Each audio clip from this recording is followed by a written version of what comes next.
वो आप उसको चाह करके भी नहीं तोड़ पाओगे। मीराबाई को उनकी माताजी ने केवल एक बार कह दिया था। कथा आती है कि मीराबाई छोटी सी थी और एक दिन बहुत जोर जोर से ढोल नगाड़े बज रहे थे, तो मीराबाई ने पूछा माँ से, ये ढोल नगाड़े क्यों बज रहे हैं? बोले किसी की बारात जा रही है। तो माँ बारात क्या होता है? बोले जब कन्या ब्याह लायक हो जाती है तो उसको वरने के लिए पति आता है बारात लेके, घोड़ी पे बैठ के, सेहरा बांध के, नए कपड़े पहन करके, और उसको वरण करके ले जाता है। मीरा कहती है कन्या तो मैं भी हूं, तो मतलब मेरा भी ब्याह होगा? बोले हाँ तेरा होगा, तू बड़ी हो जाएगी तेरा भी ब्याह होगा। अच्छा तो मुझसे ब्याह कौन करेगा? मेरा पति कौन होगा? सब माताएं हंसने लगी, बोले ये कोई अभी पूछने वाली बात है? कहीं ना कहीं तो होगा, कुछ तो कर रहा होगा, जब हो जाएगा लायक तो आ जाएगा तुझे लेने। मीरा दौड़ करके गई और जाकर के खिड़की से उस बारात को देखने लगी। लोग नाच रहे हैं और एक व्यक्ति दुल्हा बन करके बैठा है, सबके मुखमंडल पर इतनी प्रसन्नता। मीरा सोचने लगी वो कितनी प्रसन्न होगी जिसको ब्याने इतने इतने आनंद के साथ इतने लोग जा रहे हैं बारात लेके, एक दूल्हा जा रहा है। और ज्यादा मन में भाव आने लगा, अब माँ के पीछे रसोई में भी जाए, मुझसे ब्याह कौन करेगा? मेरा पति कौन होगा? माँ छोटी बालिका जान करके माँ बार बार रोक देती है, कभी कहीं चली जाती, कभी हंसी कर देती है, पर मीरा का वो प्रश्न छूटा नहीं। एक दिन माँ बैठी थी कक्ष में, मीरा रोने लगी, मुझसे ब्याह कौन करेगा, आप बताती क्यों नहीं हो? तब माँ ने मजाक में बोल दिया, वो बैठे ना दूर मुरली मनोहर गोपाल जी, यही ब्याहेंगे तुझसे, यही आएंगे तुझसे ब्याह करने, जा। मीरा ने घूम करके देखा और बस वो पहली दृष्टि में ही मीरा को अपने पति दिखने लगे उनमें। छोटी सी मीरा, जैसे बड़ी घर की जो माताएं हैं वो अपने पति के साथ, पति के सामने कैसा व्यवहार करती हैं उनको देखती है मीरा, और फिर कमरे में जाके वैसा व्यवहार उनसे करती है। मेरी माँ जैसे मेरे पिताजी आते हैं तो नीची नजर कर लेती हैं, थोड़ा कम बोलती हैं। प्राचीन भारत की जो परंपराएं रही, आजकल वाला भारत नहीं। कोई बात नहीं, अच्छा है, परिवर्तन संसार में होता ही रहता, पर हाँ कई चीजें मुझे थोड़ी अटपटी लगती हैं। हो सकता है आप लोगों को मेरी बात अच्छी ना लगे, जैसे कोई माता अपने पति का नाम ही बोल देती है ना, जब रमेश महेश सुनो ये कर दो, मन में थोड़ा सा पता नहीं क्यों पीड़ा सी हो जाती है उस समय। या पति भी पत्नी का नाम बोले तो भी, आपको पता शास्त्रों में मना है, एक पुत्र का, गुरु का, अतिश्रेष्ठ व्यक्ति का और अति प्रिय का नाम नहीं बोलना, और अपना भी नाम नहीं बोलना चाहिए ज्यादा, आयु घटती है। इसलिए गुरुजनों का नाम नहीं बोलते हम, परम पूजनीय हैं, महाराज जी हैं, ऐसा वैसा उपाधियां लगाते हैं आगे। अब जैसे हमारे देश के राष्ट्रपति भी हैं, तो कोई सीधे उनका नाम बोल दे तो कितना बवाल हो जाता है सब जगह, क्योंकि यहाँ के लोग उसको रेस्पेक्ट पक्ष में देखते हैं, पर शास्त्रीय पक्ष में भी नहीं बोलना चाहिए। श्रेष्ठ व्यक्ति को उपाधि से ही बुलाना चाहिए, उसका नाम नहीं बोलना चाहिए। दूसरा, पति का या पत्नी का स्पष्ट नाम नहीं बोलना चाहिए। इसलिए हमारी पूर्वज लोग, हमारे जो माताजी पिताजी, सब लोग पिताजी माँ को या तो उसके बेटे की माँ के नाम से बोलेंगे, भाई चंदू की माँ सुनो ऐसा करो, या माँ जो है सुनो करुणा के पिताजी ऐसा कर दो, ऐसा ऐसा करके बोलते थे। स्पष्ट नाम कभी कभी बात अलग है, पर स्पष्ट हमेशा नहीं बोलते थे। उसके पीछे कारण है कि स्वच्छंद नाम में दोष आ जाता है। अपना नाम भी बार बार नहीं बोलना चाहिए, जैसे इंद्रेश ये करेगा, इंद्रेश नहीं बोलता कोई भी। अपना नाम भी नहीं बोलना चाहिए, उसमें अभिमान मान झलकता है और उससे भी आयु घटती है। और एक पुत्र या एक पुत्री घर में है, उसका भी स्पष्ट नाम नहीं बोलना चाहिए। उसको भी फिर निकनेम की परंपरा भी वहीं से ही प्रारंभ हुई है। हमारे ये शास्त्रीय बात है। पर हाँ, निकनेम ये सब नहीं होते थे जो आज रखे जाते हैं, निकनेम भी अच्छे वाले होते थे। आज तो पता ही नहीं चलता कि पेट का नाम है कि बच्चे का नाम है। एक से ही लगते हैं दोनों। तो मीरा का जब विवाह का प्रस्ताव हुआ मेवाड़ के राजा के साथ, तब मीरा अपनी मां से कहती है कि आप मेरा ब्याह कैसे कर सकती हो किसी और के साथ? आपने तो बताया था कि मेरे बीन तो ये हैं।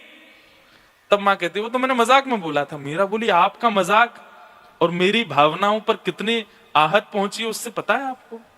मैंने हमेशा उन्हीं को अपना वर माना है, आप कैसे कह सकती हैं कि मेरा ब्याह किसी और से होगा? मैंने स्वप्न उनका देखा है, मैंने जीवन उनके साथ देख लिया है और मैं निभाने लगी हूं। अब आप मुझे अब मना कैसे कर सकती हो? सब लोग पागल समझने लगे मीरा को, पर वो संबंध बन चुका था।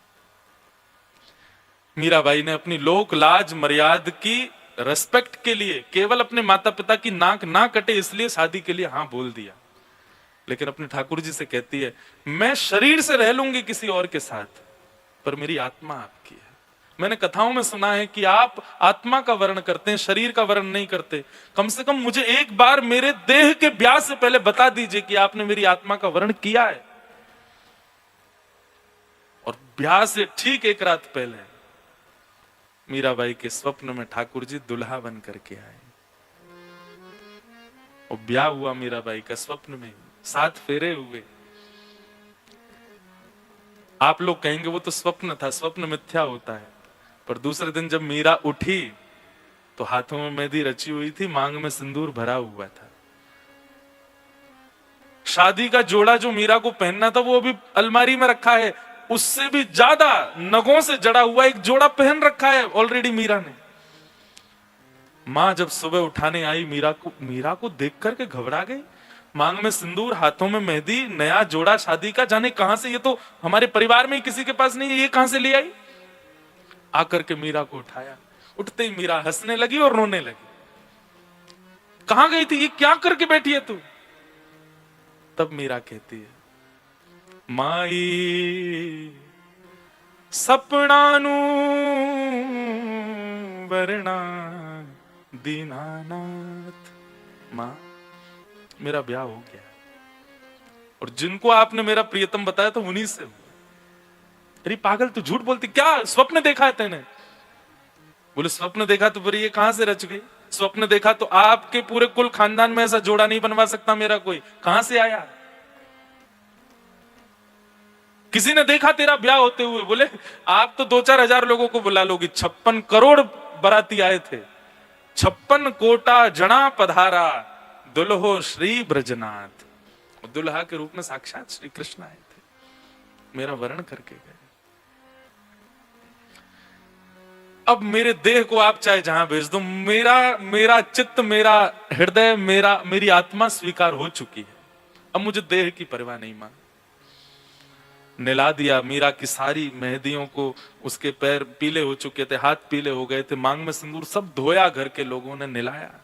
मीरा हंस रही है, बोले अब मुझे चिंता नहीं, देह को चाहे आप जैसे करो। ब्याह करके मीरा गई। पति को पहले ही बोल दिया था कि जो एक पत्नी का धर्म होता है मैं निभा नहीं पाऊंगी, आप क्षमा कर। बहुत सुंदर है मीरा चरित्र, बीच बीच में सुनाता रहूंगा भाव। लेकिन मैं क्या कहना चाहता हूं कि ये संबंध ऐसा ही कुछ बनेगा किसी किसी का यहां अगले 7 दिनों में। हो सकता है आपको भाई लगे ठाकुर जी, हो सकता है आपको पुत्र दिखे उनमें, हो सकता है आपको मित्र दिखे उनमें, हो सकता है आपको एक मेरी कथा में एक श्रोता है, उसको तो जीजा जी दिखे ठाकुर जी। बोला मुझे महाराज जी, श्री जी मुझे बहन लगी, ठाकुर जी मेरे जीजा जी। मैंने बहुत बढ़िया। तो ये संबंध आपका हो सकता है, आप उसमें स्वयं को रोक नहीं पाओगे। आपको 2-3 दिन बाद से ही लगने लगेगा कि ये मेरे कुछ हैं, मेरा इनसे कोई संबंध है, संपर्क है।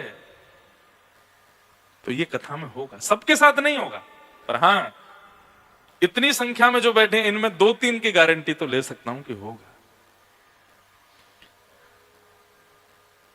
तो जिनसे संबंध बनने वाला उनका प्रथम परिचय यहां पर है। 3 रूप हैं उनके, सत्य, चैतन्य और आनंद। देखिए कथाएं कई लोग कराते हैं, पता है किस लिए? ग्रह शांति के लिए। कई लोग कराते हैं पितरों की शांति के लिए, कई लोग कराते हैं धनवर्धन के लिए, कई लोग कराते हैं हमारा बिजनेस अच्छा चले। पर हमारा एक उद्देश्य है, कथा होती है व्यक्ति हृदय से शुद्ध बने, बस उसके व्यवहार में शुद्धता है, उसके विचारों में शुद्धता है। आजकल क्या है, व्यक्ति बाह्य तो स्नान करता है पर विचार और बुद्धि से बिल्कुल शुद्ध नहीं है वो, उसकी शुद्धता कथा से होती है। तो भगवान के 3 रूप हैं, पहला सत्य, दूसरा चैतन्य और तीसरा आनंद। अवतार भगवान के अनेक होंगे पर अनेकों अवतारों के 3 ही रूप हैं, सत्य, चैतन्य और आनंद। अब बहुत ध्यान से सुनिएगा। सबसे पहला स्वरूप है ठाकुर जी का सत्य। सत्यमेव जयते। हमारे न्यायालय का सबसे पहला बात ही यही है, सत्यमेव जयते। सत्य भगवान का स्वरूप है। क्यों कहा गया ठाकुर जी को सत्य? क्योंकि उनके सामने खड़ा होकर के कितना भी असत्य बोलने वाला व्यक्ति हो, वो भले मुंह से नहीं बोलेगा, लेकिन ठाकुर जी को सामने देख के मन ही मन बोल देता है कि ठाकुर जी तुम जानत सब अंतर्यामी। आपको सब पता है। मैं अपनी 25वीं सालगिरह मना रही हूं या मना रहा हूं, मैं नहीं कह रहा हूं, मैं तो खुद 28 साल का हूं अभी ब्याह भी नहीं हुआ है आप सबके आशीर्वाद से। लेकिन जो अपनी शादी की सालगिरह मनाते, 25-26 साल हो गए, मंदिर में गए हैं महाराज शादी की सालगिरह मनाने, ठाकुर जी के सामने दोनों पति पत्नी हाथ जोड़ के कहते हैं कि आप हमको प्रसन्न रखना, लेकिन मन में सोचते हैं 25 साल हो गए हम दोनों के साथ रहते हुए, लेकिन मेरी ये बात इसको नहीं पता होगी आज तक भी, आपको पता है। पत्नी भी कहती होगी मेरे कई रहस्य हैं जो इनको नहीं पता, आपको पता है। जिनके सामने सत्य बोलना नहीं पड़ता, उनको देखते ही आपके मन में अपने आप सत्य प्रकट हो जाता है, इसलिए वो सत्य स्वरूप है। एक बात बोलें, अगर कोई व्यक्ति भी ऐसा है जिसके आगे आपको झूठ बोलने में आपके हाथ कांप जाते हो, आपकी जिह्वा कांप जाती हो, आपको 2 बार सोचना पड़ता हो मैं कैसे झूठ बोलूं, उस व्यक्ति में गुरु तत्व है, उसमें कोई तो वैदिक तत्व है, कोई तो आध्यात्मिक तत्व है कि आप उसके सामने असत्य नहीं बोल पा रहे हो, क्योंकि सत्य भगवान का स्वरूप है। उनके सामने सब सत्य अपने आप हो जाता है, स्वीकार हो जाता है। अच्छा, एक बात होती है सत्य होना और एक होता है स्वीकार करना। ठाकुर जी के आगे स्वीकार होता है। आप कभी मंदिर जाओ, लोग आगे सब करते हैं ठाकुर जी, क्यों? सब पता है आपको, मेरे सारे चिट्ठे रखे हैं आपके पास। क्षमा, क्षमा भी उसी से मांगी जाती है जिसको सत्य पता होता है। इसलिए भगवान का स्वरूप क्या है? सत्य। आपके न्यायालय में तो कसमें खिलवानी पड़ती हैं, हाथ वाथ रखवाने पड़ते हैं, फिर भी झूठ बोलते हैं लोग, क्योंकि वहां बोलना है, सबके सामने स्वीकार करना, और वो नहीं करेगा व्यक्ति। वो आपको फिर उस पर कुछ ना कुछ पुलिस वालों से कह के कुछ करवा के उससे सत्य उगलवाना पड़ता है। पर ठाकुर जी के आगे सत्य अपने आप स्वीकार होता है।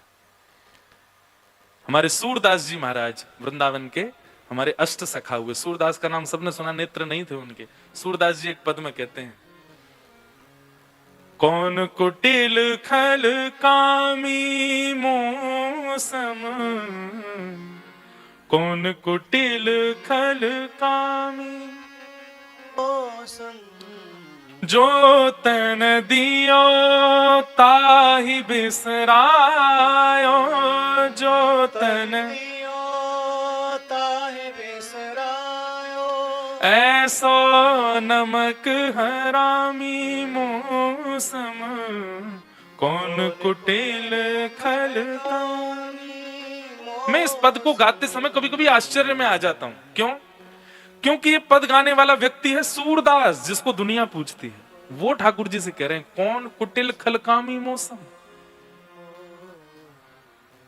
सूरदास सामान्य नहीं है, सूरदास के पास नेत्र नहीं है, पर सूरदास की उपस्थिति से जड़ मूर्ति भगवान की हिलने लग जाती थी। वो सूरदास कह रहे हैं कि कौन कुटिल खलकामी मौसम।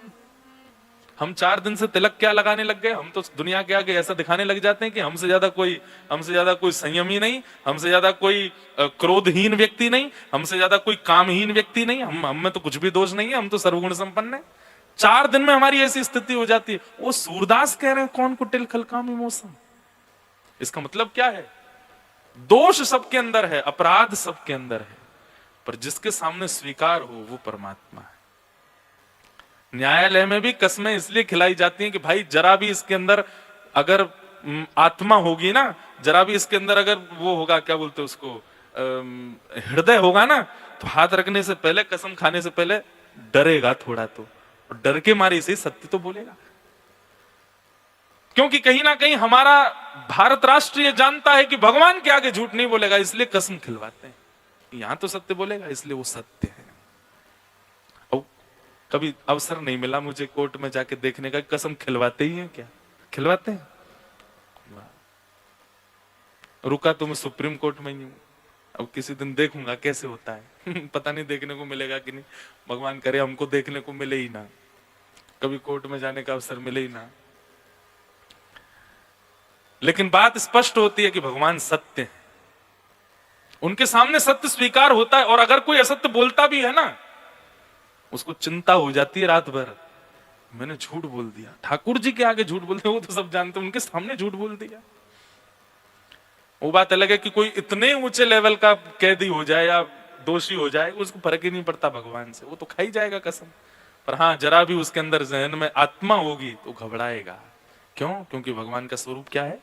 सत्य। दूसरा, ये मैं इसलिए कह रहा हूं, अगर कोई व्यक्ति मंदिर नहीं जाता, अगर कोई व्यक्ति नित्य हवन नहीं करता, अगर कोई व्यक्ति नित्य आराधन नहीं करता, लेकिन सत्य बोलता है, तो एक मंदिर जाने वाले, एक नाम जप, एक हवन आदि करने वाले व्यक्ति के समान उसको पुण्य प्राप्त होता होगा, क्योंकि वो सत्य बोलता है। अच्छा, एक और बात बताएं, सत्य भी कहां बोलना चाहिए, कैसे बोलना चाहिए, कितना बोलना चाहिए, यह भी आध्यात्म सिखाता है।